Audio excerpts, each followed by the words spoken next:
Welcome to Hard Beautiful Journey, where we embrace vulnerability as our superpower and let courage light our path.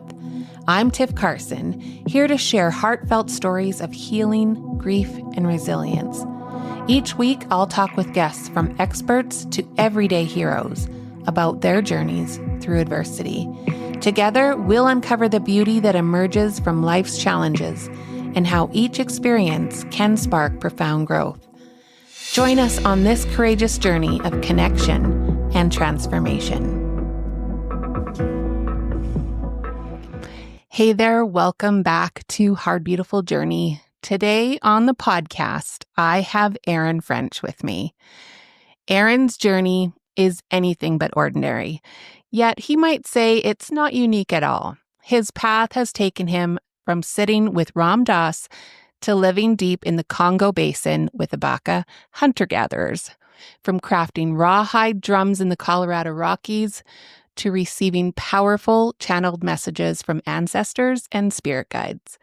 And through it all, he has come to embody a truth that is both ancient and profoundly relevant. We are not separate, but one. On Hard Beautiful Journey, we talk about healing, transformation, and finding meaning in the messiness of being human.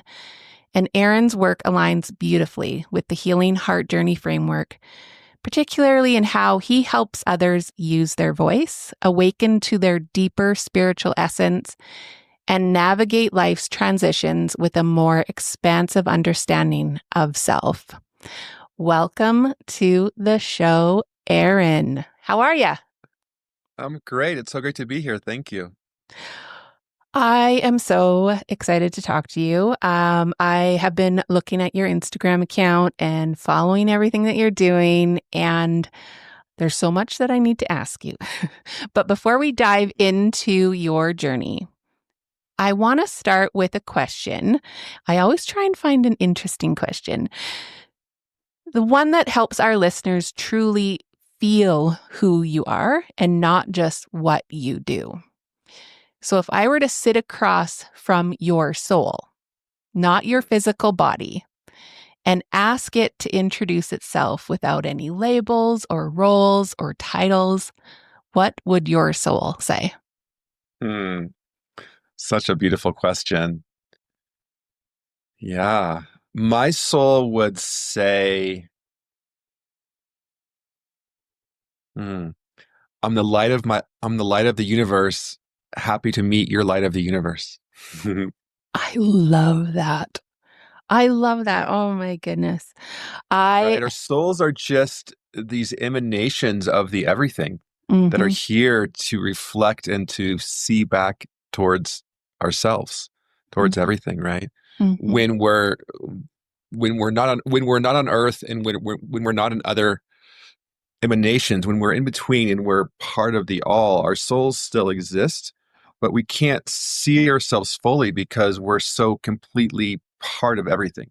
So the way I'm shown this, which is not so different from other folks, is that we're here on earth specifically to experience the separation, and even to the topic of this podcast, even all of our shadow, all of our traumas, all of our wounding is actually the reason we're here, because that shows us the depth of experience that's possible, and that allows us to go towards the light and to experience the rapture of reconnection with all things. Yeah. All right, let's go back to before all of this. Before all of this that you've been experiencing over the last many years. Take me back to a time when this wasn't your life, your experience. Yeah. My childhood was in some ways really open and free and joyous. My parents were kind of hippie, and I lived a really free life where I didn't go to like normal school until fourth grade. So that early period, I had a lot of, speaking of really vulnerable, hard, beautiful journey topics, like, my dad would beat me when I was really little, just out of his anger and rage at himself, I think. And he would say to me things like, you're so lucky that I'm not beating you as bad as my dad beat me. So you should be thankful. Things like this. So that was happening but I largely blocked those things out and didn't even remember them until deep into my adulthood. Oh, I just really? completely suppressed all that. And Mm-hmm. I went to normal school in fourth grade, and I was sort of, I've been raised so hippie and so outside of society that I didn't know anything. And it was such a huge shock for me that I completely withdrew. And I got a huge stutter where I could barely speak. Mm-hmm. I walked through the world for many years as assuming that everyone thought I was a weirdo and didn't like me and that I was an outcast and a strange person, and just assumed I was better off alone. And the only person I could trust was myself. So I had many years. This continued, certainly through junior high, high school, and it tapered off through college. And but those voices in our heads continue on, right? All the negative talk in our minds continues on even far beyond that. So uh, much of my life, I deeply know, and many other difficult experiences, I deeply know the feeling of being alone, feeling small, feeling separated, feeling worthless in many, many, many dimensions of the human experience.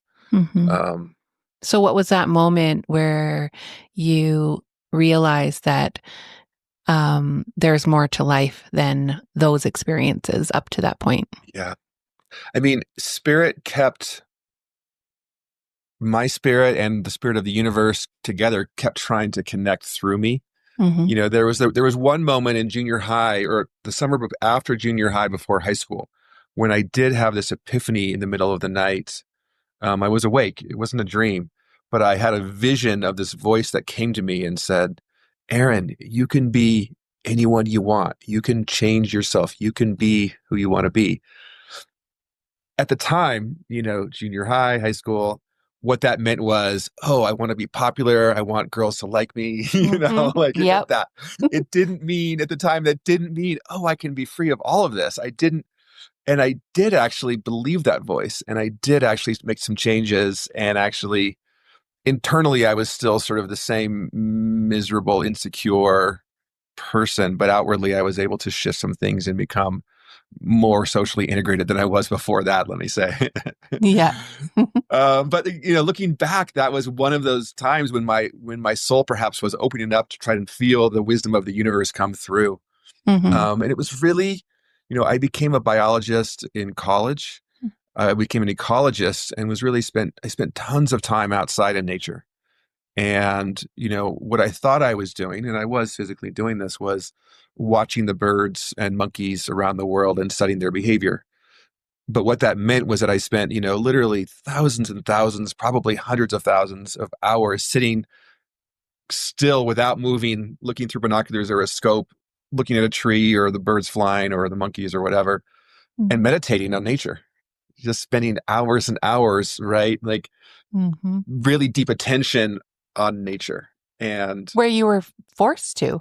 It was your I job. was forced to through the choice, I chose to be an ecologist. And, if you move, you spend hours waiting and not moving so that the birds and animals will come into the tree. And so you can watch them and watch their behaviors. And maybe you're trying to see a tag on their leg to see what they're doing, or they're mating, or how they're eating, Mm-hmm. depending on the project.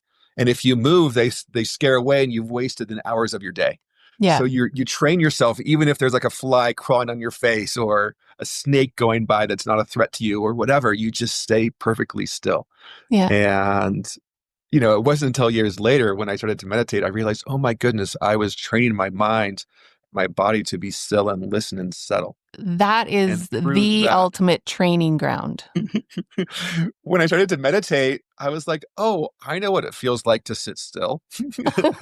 I know what it feels like to have a second attention, which is one of the Yeah. phrases in some meditations, right? On Yeah. beyond my thoughts. Yeah. Oh, now it still was, difficult, and I resisted and fought and kicked for years about meditation. It's not an easy No. to this day. I say there's some schools of meditation that say like quiet your mind. And I'm like, well, that's never been my experience. My experience Never. is my mind is going. Mm-hmm. And I have learned to sort of maybe, you uh, set my mind aside a little bit energetically so that I can be here and more centered and open. And my thoughts are sort of not central to my awareness, but Yeah. the thoughts still go. But it was after that when just, teachers started to appear, experiences started to unfold for me where I couldn't ignore the pull that, oh, my life is more than this rational, scientific Western viewpoint. I need to really go deeper and explore what's beyond. Mm-hmm. And And even that was twisty and turny, but yeah, please. was that when you sat with Ram Dass? Was he one of your first Yeah, Ram teachers? Dass was an early part of that journey. That was right after I had first gone to the rainforest and was in Costa Rica. And that was still in college. And I was studying, I did a tropical abroad study program in Costa Rica. And in my travels down for that program, I ended up in Belize in this small little hut with my friends in the back alleys of Belize City. And we were there to get high. We wanted to, we reached out to some little kid on the street and said, hey, we want to score some weed. And he took us out to this little tiny hut in the middle of Belize City, not where you'd expect to find a spiritual book. And we got really, really high. And it was during that experience where actually I left my body and was traveling deep in the cosmos. I'm not sure what was in the joint. And I realized like, oh, I'm not safe here. Like, I don't know what my friends are doing. I'm drifting out of my body. I can see my body. And I'm like, what's happening? Yeah. And I had a really expansive out of body experience. I was like, oh, I'm not safe to continue exploring. I don't know what's happening. And I crashed back into my body and I sort of woke up from my drug, my weed induced delirium and experience. And I looked down and there was Be Here Now on the floor next to me. Oh, wow. There was no other books in this it was literally a dirt floor hut. Yeah. And that was no other books. And right next to me was Be Here Now. I had never seen the book before. I what? opened it up in that state of expansiveness and like flipped through it. And if you know the book, there's pictures and there's big words and drawings, and it's a wild, beautiful book. If you don't know it, I recommend it. And it just like blew my mind open. So was that the moment that flipped like everything that you thought you knew? No, I still was my ego, you were still in your ego. For myself, my ego is so strong. And I was like, I had a lot of pressure from my dad to be a scientist. So I was like, I'm going to be a famous scientist and I'm going to succeed on that level. Yeah. But still, was he a scientist? Is that why? Or he was a doctor. It was my great grandfather was a very prominent, eminent ecologist. Like in the U.S., there's the eminent ecologist from the Ecology Society, and he's the first one ever. He's sort of like this tower. And so in my family, he was this character, my great grandfather, to live up to. And there's a lot of pressure. So my dad was a scientist and a doctor, but he wanted me to be like a more strict scientist, and I embraced that. There was a lot of pressure to do a PhD, which I actually didn't do. I turned it down. So it for me, it was not one thing that really opened the door. It was I had to be cracked. My nut of rationalism had to be cracked many times, slowly, and the door kept opening where finally I just couldn't. I couldn't keep pretending that I was an entirely rational being. But it took many, many knocks on the coconut for me. Many over years. I kept on saying, yeah, this is great, but I'm still this. And then I would open deeper, and then like, oh, more things would happen. And I was like, I took many of those. I was a tough nut to crack. Did you have a dark night? Yeah. Many. I would say, skipping years ahead, I'll quickly tell the story, and I'm happy to digress. Yeah. But after this, years later, I ended up with a guru who was teaching Kashmiri Shaivism, and he ended up. I was with him for years, deep in the inner circle of this group. He ended up. There was accusations of rape and stealing money and all kinds of allegations around that. Sort of the group split up. I was deeply sort of betrayed. That was one really deep, dark night where. At that point I had like joined this group and said, okay, I'm going to really go deeply on this path of spirituality. And then I was like, oh, wow, all of this is baloney. I don't believe any of it now. I'm going to go back and pretend I'm entirely rational. Well, of course, that didn't take. I had a Taoist teacher after that for many years, sort of overlapping, but after that for many years as well. And then 2 divorces. during that time, my physical Western sort of job title shifted dramatically. I became after I was a scientist, I became a chef for many years, quite successful at that. I got an MBA Mm-hmm. and moved into the supply chain in the food industry. Mm-hmm. Worked for some of the biggest corporations in America. Traveled on private jets and did multi-million-dollar deals in boardrooms. Meanwhile, behind the scenes, I was exploring spirituality and doing all this stuff. Mm-hmm. I wasn't happy doing any of that. I was pretty miserable. Even the Can I highlight and being a very interrupt you for a successful second? executive. Please do. Yeah. While you were doing that and like traveling around the world and this big executive person also dabbling in spirituality, was there a sense of like not wanting people to know that you were doing that? Oh, yeah. Oh, yeah. I would, and sometimes my friends would out me, like at a party, and one of my friends was like, "Oh, Aaron's teaching a class on the spiritual path. Do you Yeah. guys know about it?" And I would be like, "Oh no, what did you do?" Yeah. Like I would very much, yeah. This whole time I was, when I was a scientist, and then later as a chef, and then later especially as a business executive, where very much I had my suit, not my physical suit, which I wore, but also just my suit of like, this is who I am in this environment. And then Mm-hmm. I will go, and I had different personas I would put on very strongly. So I wasn't being honest and true to myself. Mm-hmm. Mm-hmm. And it was literally killing me. I became, not massively, but for me, overweight and unhealthy. It was eating poor food and all of that, emotionally, I was just doing things to soothe myself in various ways. My relationship suffered. I wasn't a good partner. I'm a good person. I tried to be, but I know I wasn't a good partner in all kinds of ways. Um, and certainly I wasn't attracting the right partners either in terms of Mm-hmm. because of my energy. Yeah. And so it took, so I was successful in many, many ways in that world. And also I wasn't happy. And also I wasn't happy. And then I would sort of get uninterested and bored. Mm-hmm. And then I would leave or I would get let go from various jobs. And, so it was my second divorce and sort of continuing unhappiness with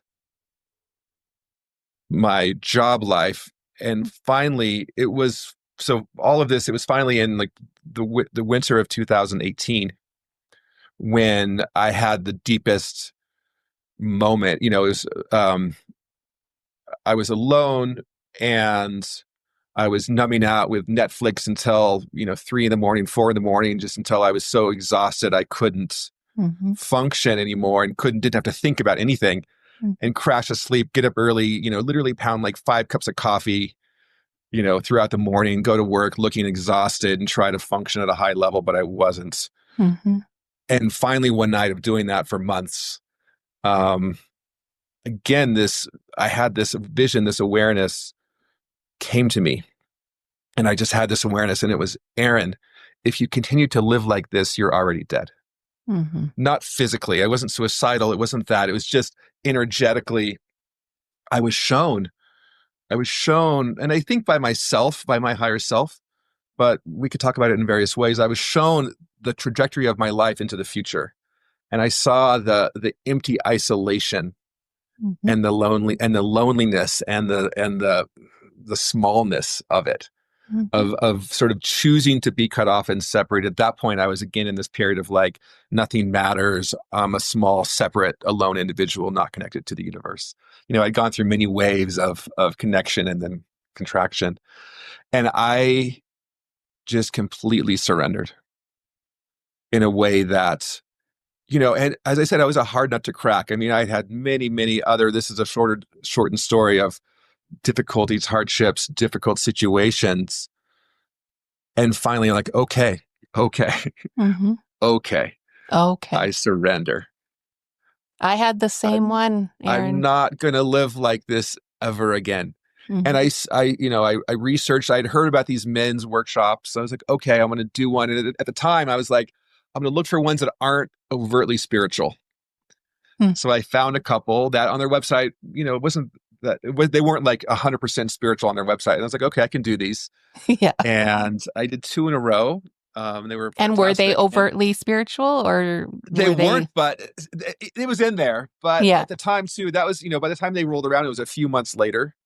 And even after the first workshop of just like connecting with men in this case and opening my heart and breaking through, Mm-hmm.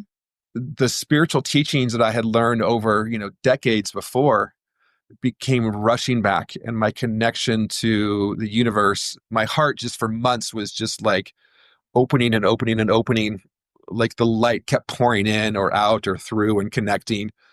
I was crying, not out of pain, but out of just like the rapturous joy of the universe uncontrollably. Even as a man, I mean, this is being really honest and vulnerable. Like, I was still at this point an executive in a food company, and I would leave meetings and go out to the parking lot of my car, take a walk, and just start crying, sneak into the bathroom on the way back in and try and like splash my face and pretend like everything was fine.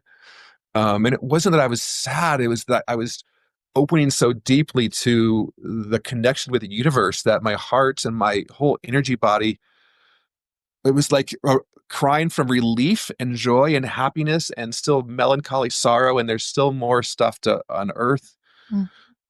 And it just has been a cannonball of catapulting expansion and connection and joy and love ever since.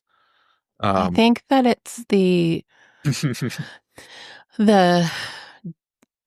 I had the same year actually as when it started Mm, for me, 2018, and I had the same experience. Mine was hiding behind the clothes in my closet, hiding from my kids. Um, and it was I saw a fork in the road, and you're either going to go down this one and you're going to keep going and be absolutely miserable for the rest of your life, or check out, or you're going to go this other way now. And these are your options.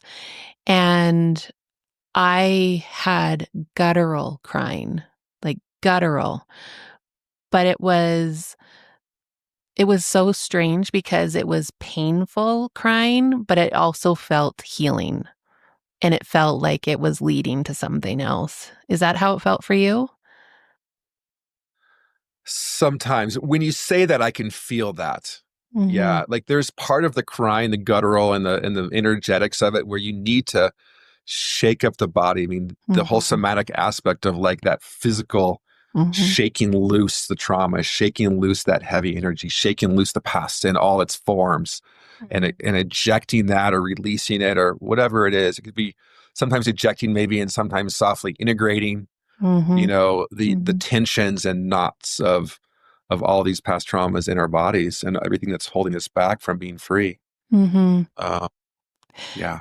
Oh wow! Like it, I was brought back to that time as you were talking. I'm like, oh my gosh, it seems like so long ago, but instantly I was brought back there. Instantly. In a good way though, where it's like I can see so much growth. And I remember distinctly before all of this and not even being aware of this other life, and like Bingo. the beauty that's here now. Not The that I didn't beauty. have the beauty with my family and my husband and my kids. It was a different kind of beauty. And for me, I was in, so, the dark night of the soul, we could talk about it in various ways. Like, I opened up and then there was still periods, like it was maybe a year later, where I remember telling my friend, so um, the beginning of all through 2019, then, the winter of 2018, I was really sort of decided to make some changes. And it was really the spring of 2019. I mean, it was happening immediately from 2018, but spring of 2019 was when I really opened up deeply to spirit and the world and the universe and all dimensions. And then that year was sort of this roller coaster of expansion and, not all easy peasy. It was certainly, 2020 rolled around, and even before the pandemic hit, my mom was dying of cancer and passed away right before the pandemic closed things down in 2020. And that sort of set me off, and I realized I wasn't depressed, but I became a little bit detached and cold. And sort of, I Mm-hmm. entered this little bit of a darkness, but also a light. It was a lightness, but it was a darkness, and it was sort of a separation where I wasn't fully connecting. Mm-hmm. And that took around perhaps 6 months ish or something like that. And then when I broke out of that was when I really opened up into the rapture of like, wow, the sunlight on my face and the flowers and everything. When I broke out of that depth, then I entered a whole new frequency of energy where I was feeling the intensity of the beauty of every single moment of life so much deeper. And that Mm-hmm. has never left me since. That has never Uh, left. It's still that has, there. it's still there. And, one way to talk about this is an experience, some traditions call it non-duality, where we're so deeply meshed into the fabric of the universe. Mm-hmm. You become accustomed to it and you integrate it and then you deepen. So I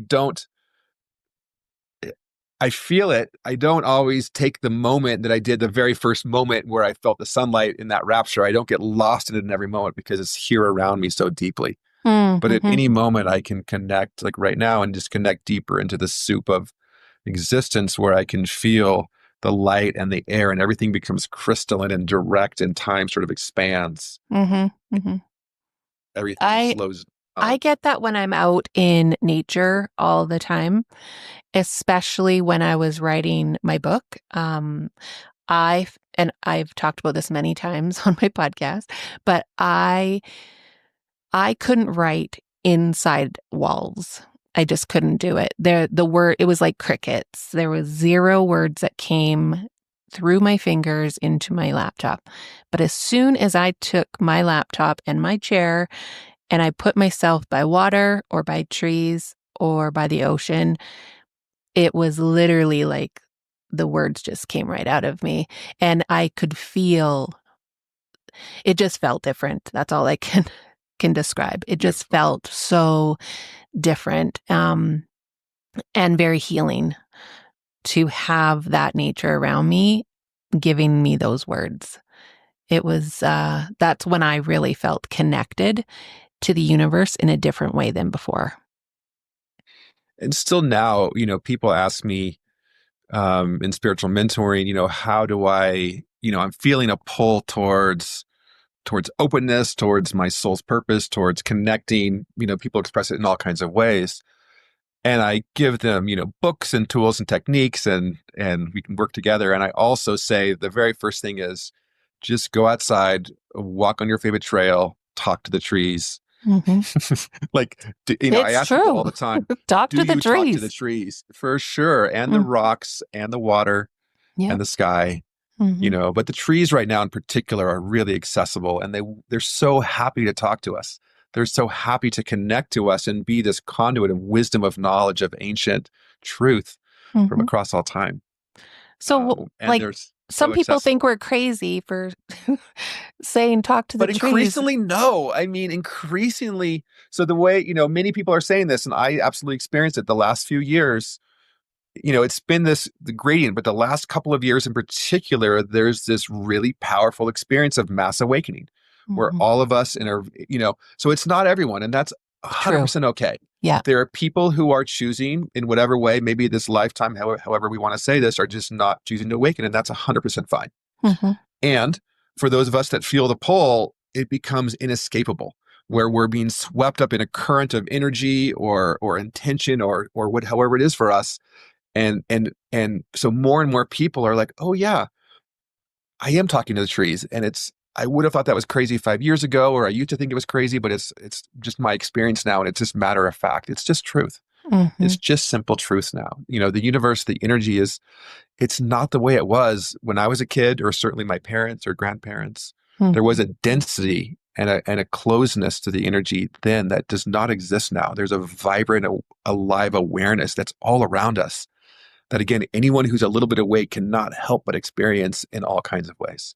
So, how do you reconcile that with what's going on in the world right now, in Beautiful. particular in the States?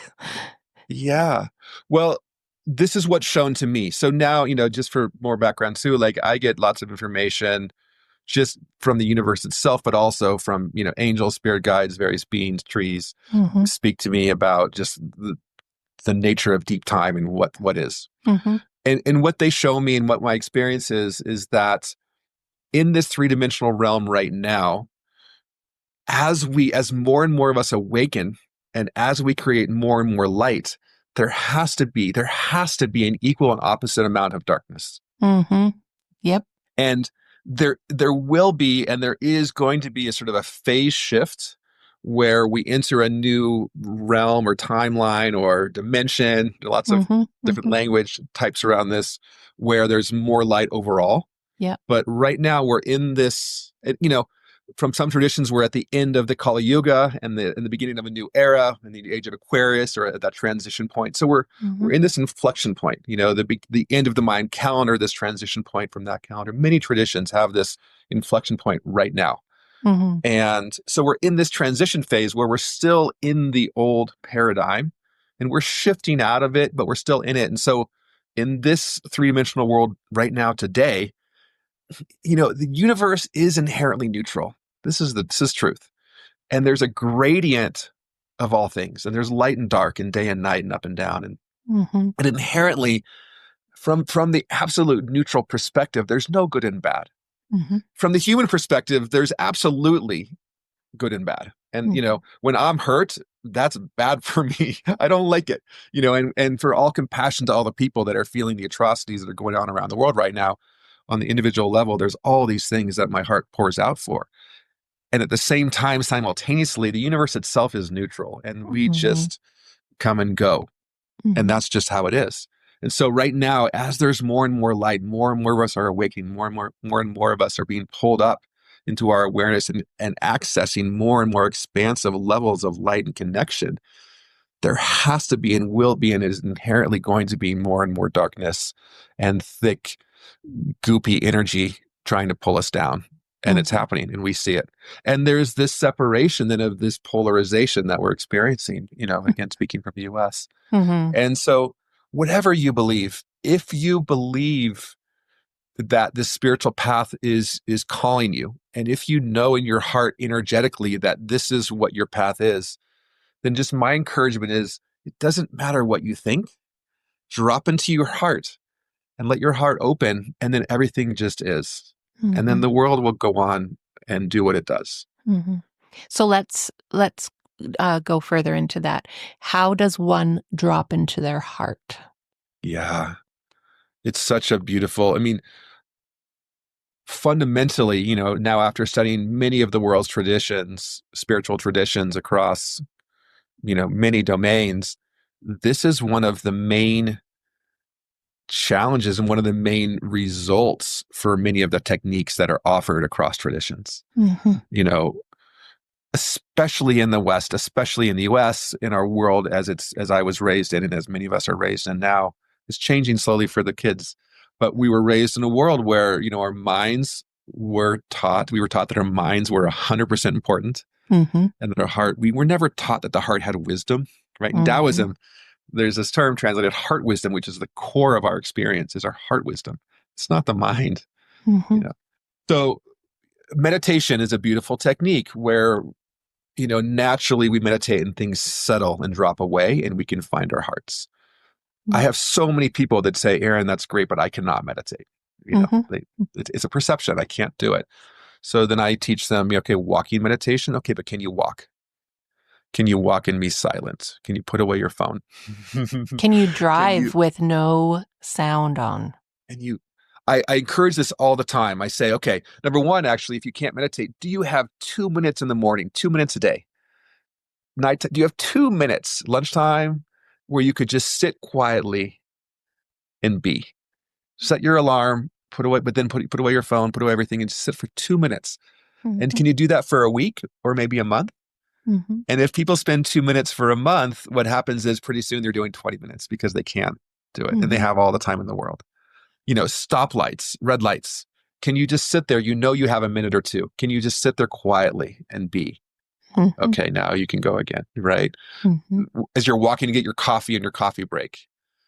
Whatever it is, in the shower, right? Can that be your time of deep contemplation and prayer? Walking in nature, right? Connecting with nature is a beautiful way to drop into our hearts. Breathing. the breath work right now is so powerful. So I teach a lot of breath work to people to get them out of their minds. There's many techniques, but really it's also just about being in the body. And what happens is people say, yeah, I hear the whisper of the heart. But then the mind comes in and says, oh, I don't trust that. And so it's also just being encouraged to trust it. For the first time ever for so many people, right? Our parents, society does not teach us to ignore the mind. I love to say, the mind is like any other organ in our body.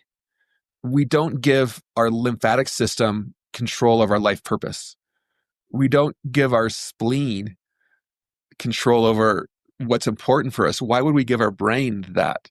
Exactly. It's not, our spleen and our lymph system, they have their roles to play, and our brain's role to play is simply to keep us safe and to solve problems so we don't get eaten by tigers and run off a cliff and whatever, get hit by a car. It will always find the problems, and we all know this. It will always find the difficulties, and it will never stop because that's its job. Just like our heart pumps the blood, it doesn't stop. But that's not good. It's not appropriate. It's not useful for aligning with our purpose. So just encouraging people to, the brain is not in charge of who I am. It's there to, keep me, have discriminatory power to keep me safe. Okay, beautiful. Thank you. I can appreciate the mind then and allow it to do its thing. And then do we feel the whisper of like, it's so soft for people at times, right? It could be a soft whisper of intuition, of connection. And I pointed out for them that when we're having a conversation, that right there, that's your heart. And that's actually the beginning of your connection to your higher connection to all things. Your psychic abilities, your intuitive abilities all come through our heart wisdom space. I had an experience a couple of weeks ago that I've been on my spiritual journey, awakening since 2018, but really started in 2020. And I know my guides now, and I talk to them regularly. And I was looking for something for the longest time, and it was this. It's called a loopy, and it goes on my phone case. And I had an extra one, and I was like, at my guide, I call her Shell. Like, Shell, where is the extra one? I cannot find it anywhere in my house. Where is it? And in my heart, and in that intuitive space, I heard backpack. Beautiful. And I'm like, what? So I had a backpack that I used to use all the time, and instantly I was like, oh yeah, I didn't empty it. So I went to that backpack, and there it was. And I was just like, I love you. I love you and me. You know what I mean? Like, we worked together on that. It wasn't, and I trusted, right? I was like, that is so amazing. And ever since, like, I'm always asking them stuff. I leave the music off in the car, and I just have full on conversations with them in the morning before I go to work. And I'm like, Kate, what do I need to know today? And I just, like, I have conversations and I hear them talking to me. That's so beautiful. And I encourage everyone, all of us, every single one of us has this cluster of angels, spirits, beings of various kinds here around us, these souls are choosing to be here in support of us. Always, every single one of us, all the time, every day, all day long, without pause. Even when things are bad, even when things are great, and every time in between. And when we settle enough to listen and reach out from our hearts with deep desire, they can reach down. They're always with us, but they can't connect with us unless we choose. We have to, that's one of the rules of Earth, is that they can't break that barrier, but we can. Mm-hmm. Mm-hmm. So as soon as we do, and the way we do it is by opening our hearts Mm-hmm. and reaching out with a Mm-hmm. longing and a depth of like, please connect with me, and energetically making a little hook. I love to Mm-hmm. say there's this old game called the Barrel of Monkeys where Mm-hmm. there's these little monkeys with a hooked hand. Yep. And they gave me this image to share. So I share it with everyone. It's like, yeah, from your heart space energetically as a metaphor, like reach up with longing with a hooked hand. And then they're right there reaching down to connect with you. But Mm-hmm. you have to be there to connect with from your heart. Like, please, at first it's like, please, please, I need you to help me find my loopy. Mm-hmm. I Mm-hmm. need you to guide me on my path. I need you to tell me what's next, whatever it is. And the more specific we are at first, Mm-hmm. and the more direction we can give them, they're right there and they want to help us and they want to be able to show us that they're there for us because that's their purpose right now. And there's Mm-hmm. no time for them. They're in this space of timelessness. And That's so that funny can that be you say that because this morning, as I was driving, I'm like, morning. And then I was like, oh, yeah, never mind. It's not morning there. And so sometimes, miracles are things that happen can be instantaneous when we don't expect them or don't have a rationale for them. A miracle can be anything, but they can happen instantly because there's no time, but also they could happen slowly by our standards because there's no time. Exactly. Sometimes it does take a while for their interference, if you will, to manifest with the shifts that have to occur to allow the thing to happen. And Mm-hmm. at other times, it can be just like that, and things appear for us. Do you Uh, have to, do you think that we need to set intention on the things that we talk to them about? Beautiful question. And I'm going to give a two-part answer. And is that at first, it's really useful. At first, it's really useful because here's the thing. They're responding certainly to our voice and our mind and our thoughts and our prayers in all forms. But more than that, they're responding to our energetic alignment and our what are we entirely transmitting from our whole being. Mm-hmm. And so when we're first on the path, for many of us, we're not fully integrated. All of us, perhaps. Mm-hmm. And so by setting a clear intention, what that does for them from this perspective is it creates a deeper alignment when we sort of take the time to write it down or just say it to ourselves 3 times or deepen with a deep prayer in our hearts, or there are many ways to do this. When we set a deep intention and sort of lock it in, it takes the alignment deeper and it radiates out to them more clearly. Mm-hmm. So initially, it's really useful. Now, that also limits them because what we think we want, they know that what's possible for us is so much greater. So as we deepen into our experience on the journey, as we become more aligned, they're responding to the wholeness, the totality of our energy. So as we're more aligned with truly the direction of our soul's depth, they can then take that in a direction that's far beyond what we might ask for.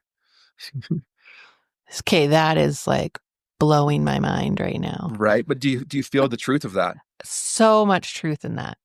Right. So Wow. as you go So where deeper, do you then know? it's turning over the trust as so at first we don't, people often at first, and myself included, we don't trust enough to really know that how deeply we're held. Yeah. We're held so deeply, so powerfully, so completely. And so we do need really deep, at first too, and sometimes still now, it's not, I've been on this journey for a minute, and still now there are weeks or when I get off my game and I need, hey angels, hey guides, I really need a really clear. I pray in the shower for Mm-hmm. my angels in the morning. All day long, I'm praying to my angels all day long. But Mm-hmm. in the morning, some days I'm like, wow, I just really need this week. I really need some really clear in my face signs that you're with me, that you're hearing me, that you have me. And here's some things I need from you right now. Please, please, please. Like I need this. Mm-hmm. Mm-hmm. Okay. So I do that still. But in general, I try my general way now is to hold the radiance of my heart of knowing my path and my soul's journey. And that's my intention is, Mm-hmm. I'm aligned with this expansive, joyful path. And what it looks like is less important from that because I know it's so beautiful, whatever Mm-hmm. might occur. Mm-hmm. And then I just thank them and put my trust and say, I know you have me. I look forward to the journey. Let's go. I Now, love that. we still have to take action every day. Mm-hmm. They can't, if we just sit on the couch and curl up, which sometimes we need to do for ourselves. I do. I'm an introvert, right? We have to then still, they can move through us, move the universe, change things, but we, with our free will, have to choose to take advantage, to answer the phone call, to respond to the email, to say yes to the person that's waving us from across the street. To do a podcast interview, to host to all the actually things, do the right? things. The opportunities come and we have to show up. Mm-hmm. So it doesn't mean, the fact that we're held so deeply and that we don't have to have the intention doesn't mean we don't follow through. Mm-hmm. But they'll create, these conversations wherein we can come alive and have this beautiful conversation and connection, which hopefully then whoever's listening, for some of people, will spark, right? There are one or two people or 5 or 10 or 100, or 1,000,000 that will listen to this and be sparked, and it will change something within them. And if it's you that's listening, then I applaud you, and to all of you. For some of you, it will spark this conversation right this moment, something in you that will change your life forever. Because I know I heard one 4, 5, 6 years ago that sparked mine. Because I had bingo. And it's not, it's not me or you, it's us getting out of the way and speaking truth to our path. And it's the words and energy between us that is what's changing the world. It could have been something in a book. It could have been something from a tree. For all of us. Yeah. For me too, I often I have it in my house now where I'm looking around, and on every surface, wherever I sit, I make sure that I have a collection of sacred books around, that wherever I sit, I can just not always pick up my phone.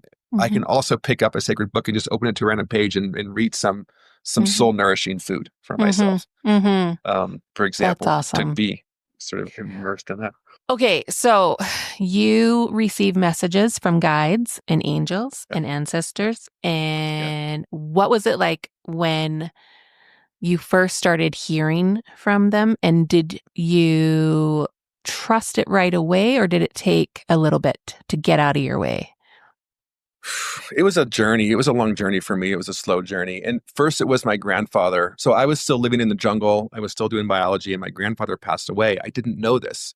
I was out where I didn't know I was out in the jungle in Africa with zero connection to the world, to any notice for months. For months on end. And so there was this week when I was just thinking of my grandpa all the time in a really deep way. And I was like, oh, I really, in a way, I was close to him, but not like this. I was like, oh, I really need to go see him when I get back. I miss him. I'm thinking of him for like a solid week. I mentioned it to my friends. I wrote about it in my journal. It was about 6 months later that I learned that he had passed. 6 months. Wow. Yeah, and that whole time, was he present, or as an angel? He was, but really strongly during this 1 week or so. Okay. Period. But it was so strong that so I was like, wait a minute. It was my dad told me, and I was like, Dad, it was my dad's father. When did Grandpa die exactly? When was the funeral? When? And he told me, and I looked back, I had written it down in my notebook, and I knew exactly, and it was exactly then that I had this deep. And so it was so powerfully obvious that it wasn't me thinking of him, that it was him. And even at the time, it was early on in my journey, it was still this rational scientist. I couldn't ignore it. It was like, oh, wow, he came to me. That was unequivocal. And then my great grandmother started to come to me and want to speak to me and sort of come through. And she was very insistent. And then other people started to came through, and it sort of snowballed from there. It took about, it was like a decade later when voices started to come through for other people. And they would, guides or ancestors would sort of knock me on the shoulder and give me messages. Sort of, I'm claircognizant mostly, so they would just push me these messages. They would sort of just, all of a sudden my brain was filled with a clear message for somebody. And sometimes I knew them, and I would say like, hey, this is kind of weird. At the time I was still like insecure about it. Like, was this when you were the executive, or was this when did this happen? Yeah, I was an executive. Yeah, I was flying around, and so, it wasn't, I wouldn't do it for people at work, but like messages would come for people that were my friends, and I'd be like, hey, I don't know you that well, but this came through. Are you open to hearing something? You know, Mm-hmm. Mm-hmm. and then when that happened, when I was open to that, then more messages would come through Yeah. because they really want to connect. And now more and more people are open to connection. But now I know that when there's an open conduit for a voice to come through, Mm-hmm. the spirits, the ancestors are going to use that. Mm-hmm. Mm-hmm. Sometimes it would be someone I didn't know so well, and it became a little, hey, I don't really know you, but let me give you this message. You know? And what was And their then reaction usually? usually they were open to hear it, and sometimes they'd be like, okay, thanks, and walk away, kind of, and Yeah. sometimes they'd be like, wow, thank you, that was really powerful. Yeah. Overall, I got very positive feedback, Mm-hmm. enough that even though I was insecure and sort of nervous about it, continued on, and it just opened up the floodgates from there, where then ultimately now, even when I learned to read the Akashic Records, like now when I go up to the records, I sort of open up and go through various realms of energy. Mm-hmm. The way it works for me, because these voices are so strong for me, is that I go through a realm first of ancestors, Mm-hmm. and then I open up more, and there's sort of angels and spirit guides broadly across dimensions will come and speak through me, and then I go up into the Akashic Records. Mm-hmm. But like when I open it for somebody, when I'm working with somebody, now almost always I'll receive, not always, sometimes the ancestors don't have a lot to say. Mm-hmm. The guides always have things to say.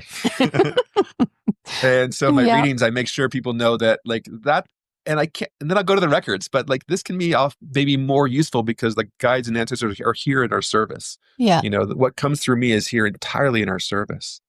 So for Akashic Records, I've had two Akashic Records readings Okay, done, and for those listening that have zero idea what we're talking about right now, please. what is that? Yeah. So people speak about it as like the library of all things or the repository of knowledge across all time. Mm-hmm. I love to think of everything, and I experience the way I experience it and interact with it is a band of frequency and vibration. Mm-hmm. And, even science says that everything is frequency and vibration. Everything we can see and touch and feel is all just frequency and vibration. And so, and then also there's a fact that all time is now, right? Time as we experience it is a figment of our imagination, and our bodies create the three-dimensional time that we experience. It doesn't actually exist inherently. So there's only one time, and everything is here. And so the vibrations and frequencies that exist in us are there's nowhere to go. They're here all the time. And so there's a frequency band of energy in the astral realms wherein the information from everyone across all time exists. Mm-hmm. Mm-hmm. And it's just, so it's a library, it's a repository. It's also just this band of energy wherein everything is there. Mm-hmm. So, And are you we say shown past lives. symbols, or are you shown I'm words, or? shown, for me, I see pictures and images and words. I'm given, so, we say past lives. Mm-hmm. So like all of everyone's past lives are there. Mm-hmm. Sometimes thousands, millions of them, sometimes just a few. Again, time doesn't really exist. So that's kind of a misnomer. It's sort of other lives that are all concurrently being experienced. Mm-hmm. They're all there. And so I'll get like snapshots of images of these lives. And then, so what happens is for me, right? So all the information for everyone across all time is there. So then what happens is I attune, for example, to you, if I'm working with you. So what's going on with you right now? We'll have a few minutes to chat about what's your life is going on, what could be useful for you, what you want to unlock right now for your highest good. Mm-hmm. And then I'll tune into those frequencies, and I'll ask energetically, what information can you show me from Mm-hmm. all the information across time, which will be useful to unlock what's happening for you right now? Right. Yep. Right. Yep. Because otherwise, so you can have readings and it can go on and on. I mean, I can show you all the things. Mm-hmm. And the question is, saying, oh, you were Cleopatra and you lived in this, you were the queen. Maybe that's useful for your life right now, or maybe it's not. Right. Often Yeah. it's not. Usually it's, oh, there's so many people right now. Have you heard the term the witch wound? Mm-hmm. Have you heard Mm-hmm. this, right? Mm-hmm. So Mm-hmm. for those of you who haven't heard that, and it's true for men too, it's just useful. Witch wound is so nicely Mm-hmm. alliterative. For all of us, the last several thousand years, we've been cut off societally from our direct connection to spirit, to plant medicines, to our wisdom, to our personal, tribal wisdom and spirituality and Yep. connection to the earth. All of us have been. And so our grandparents, back generations, grandparents loosely, multi-generational across time from our lineage, as well as our past lives in these past several thousand years, have experienced deep traumas with expressing spirituality in a direct, tangible way.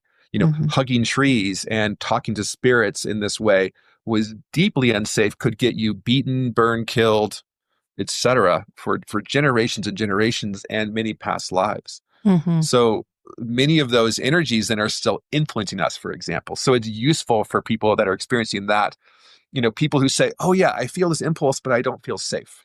I Right. don't know why. I Yeah. feel like I shouldn't.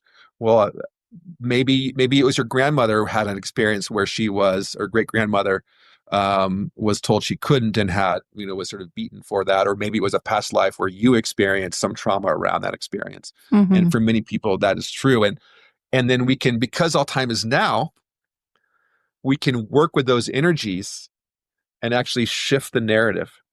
Mm-hmm. Even I haven't again, never there's thought of no that. past. That's So right. I do a lot of ancestral healing and also past life clearing Mm-hmm. of the energies that are going to bind you now in this day in life in this body Mm-hmm. from that energy. Mm. So we can massage the energy and the ripples of currents of time to untangle the knots that keep you bound Mm-hmm. by those events, for example. Wow. And that really allows a deeper freedom and alignment to occur. Absolute. Holy So smoke. that's one, there's many ways we can use this repository. That's one deep example. And one thing I love to do with people, it's one of the sessions I offer, is really to do that. My mind is like, I literally could go on for hours and hours and hours and hours and hours and hours. And I had like a million more questions. So I'm going to have you on again. I would love to. Because this is wild. Um, I ask every guest before I close out an interview what they are grateful for today.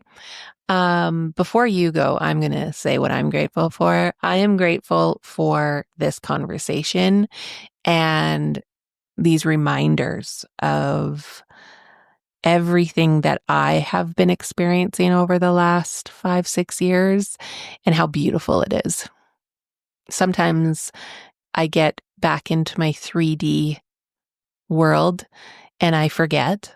And it's these kind of conversations that remind me how incredibly beautiful this part of my life has become. What are you grateful for today? Yeah, today, I mean, so grateful to be here and have this conversation with you for sure. And, grateful that in this world around me now, there are so many people and souls that are open to these conversations, that we can be open and vulnerable and clearly, and people will receive this and open their own hearts and then share their own journeys. And, today alone, I've had 3 or 4 other really deep soul-led conversations that were speaking about the hard times and also the joys that has brought to all of us. Mm-hmm. And, that sharing, even, conversations where we can share our shame Mm-hmm. and our sorrow and bring all of that to the light and just allow it to dissipate through love and connection. Mm-hmm. And, this is what changes the world.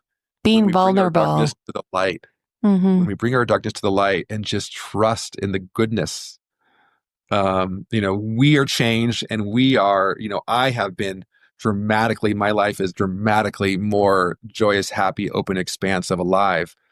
And I know that I am enlivened by all those around me who share the same. Mm-hmm. We can all transform each other and the world. Really, this is the deep truth that we are changing the world by changing ourselves. And it's not just a bumper sticker. This is the deepest truth. It is. It is a deep, deep truth. So, where people can find you is right here, and your website. What can people find when they go to your website? Yeah, so my website, you can find information about my Akashic readings, my mediumship sessions, my ancestral healing and beyond. Also, other offerings I have right now. I offer classes on connecting with your angels and spirit guides. I offer work in deep meditation and breath work, different courses that are rolling coming up. I do men's work specifically as well to connect with our magic and work with the men on that. Or right now coming up, I have a course on the I Ching and really deepening into the divination of all time and how that can expand our connection to the universe. So there's a diverse rolling set of offerings. And my Instagram as well is Natural Heart Alchemy. The website's the same. And I look forward to connecting with anyone who feels called to reach out. Awesome. I am definitely having you on again. So thank you, Tiff. So great. Stay tuned for that one, everyone. Part 2 with Aaron French. Thank you again so much for this beautiful conversation. I am beyond grateful for you. So thank you. It's been a joy. Yeah, take care. Thanks. Thanks for being here for this episode of Hard Beautiful Journey. I hope today's episode inspired you to embrace your own vulnerabilities and recognize the strength within you. Remember, every story of resilience adds to the beauty of our shared journey. If you enjoyed this episode, please like, subscribe, and leave a review. Your support helps me spread hope and healing to even more listeners. Until next time, keep shining your light and embracing the beauty in your journey. Bye-bye.